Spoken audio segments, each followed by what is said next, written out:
નાનજીભાઈ ગોપાભાઈ વાળા. તકલીફ શું હતી? તકલીફ મને કમરની તકલીફ હતી, નસબે હાવ બંધ થઈ ગયેલી હતી. એ પછી હતો એટલે હું હાલી નહીં શકતો અને ખાલી વાકો વાકો બેડ હાલીને બેસી જવું પડતું, નહીં હોવાતું નહીં બેહાતું. પછી ત્યાં મેં દવા બહુ લીધી, એમ તળાજા લીધી, ફૂલસર લીધી, પછી રાજુલા, ભાવનગર. પછી મને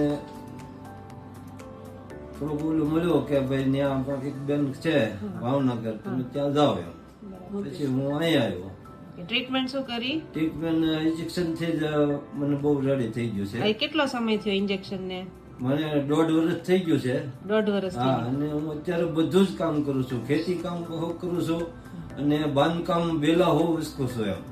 દિવસમાં ઓછામાં ઓછા 150-200 બેલા મૂકું છું સણતરમાં. મને કોઈ દિવસ કાંઈ તકલીફ થઈ નહીં થઈ. અને એ પછીના પછી મેં પેશન્ટ લગભગ 20-22 બેન પણ મોકલ્યા. એ લોકોને બધાને બહુ રાહત હારામાં હારી. એ બધાને હું ફોન કરીને પૂછું કે ના બહુ સરસ કામ છે.